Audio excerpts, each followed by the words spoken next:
Hi, my name is Mark Vandenberg, and this is my video for Module 4. Before I begin, I just want to explain that our school is going through a pretty significant transition.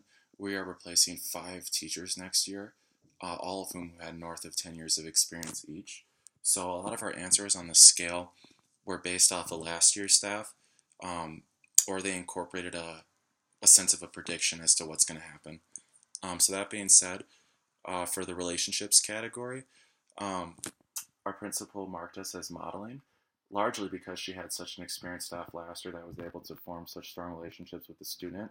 And, working with our demographic, that's something that's much easier said than done.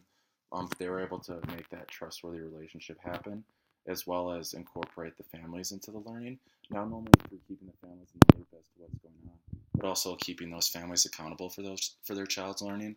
But looking into next year, there's really no evidence because we're going to have to prove that as a staff that we can do it. For relevance, we said that we are implementing. My principal was pretty prideful in all the professional developments that she offers for her new staff. Kagan training, which teaches teachers how to incorporate student collaboration in the classroom. A 7 habits training, which is a curriculum that we use to teach our students effective habits to accomplish goals, as well as to form successful relationships in their lives. And there's various literacy trainings, one which is a Wonders training. Wonders is the literacy curriculum that we use. So she's fond of the trainings and the assistants, as well as our math coach and our literacy coach, our 7 habits coach, and our Kagan coach. So there's certainly a lot of assistance given to us as teachers. But back to relevance, one thing that we would like to see improve is how we use technology in the classroom. So that's something looking into next year that we would like to see improve. For responsive culture, my principal marked us as transitioning because of all the extra stuff that we offer to our families in an effort to make them more engaged with their child and to make them feel a part of our school community.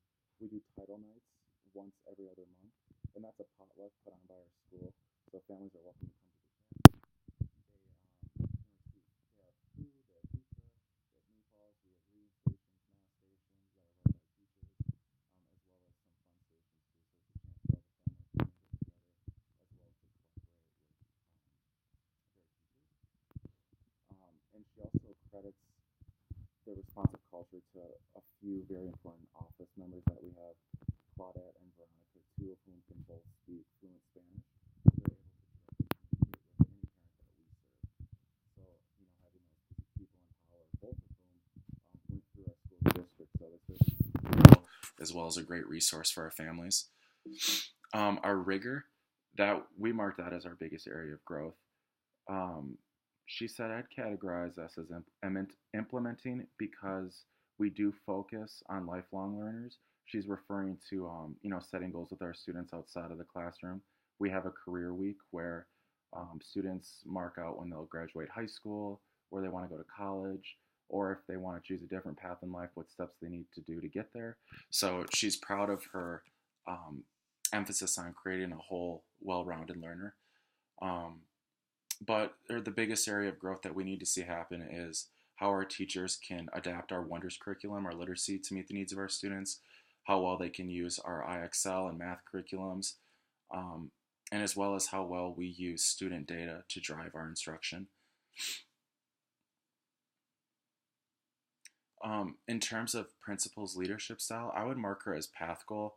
I'm going into my 3rd year teaching, and reflecting back on the first 2, I kind of understand how she does her best to keep the stress off of her staff. There's a lot of pressure from the district, from admin, that we don't really see or know about, and she does her best to keep all that off our plate so that we can just focus on our students. She has an idea. She has an idea of where we're going, and she knows how to get us there. And she's very flexible with teaching styles. If it meets the needs of her students, she's all for it. It just has to, be academic and purposeful, but she gives you a lot of freedom to incorporate your own style into the mix. For the 3 PSEL standards that support our approach, first of which, our biggest area of growth is rigor.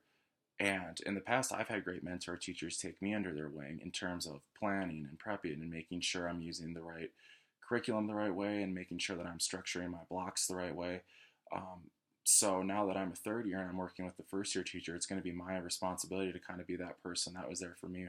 So I'll be taking someone under my wing next year for the first time and guiding them and being that person that's there to help when needed. This, oh, I'm so sorry. I just lost where I was reading. Um, the three PSEL standards that support our approach would be Standard 9, Operations and Management. We want to develop and maintain a communication system to deliver accountable information for classroom and school improvement.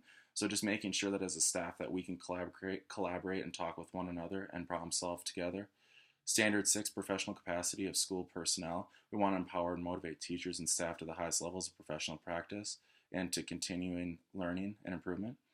There's always a PD going on. We have to be pursuing extra credit hours every semester to progress our learning and knowledge.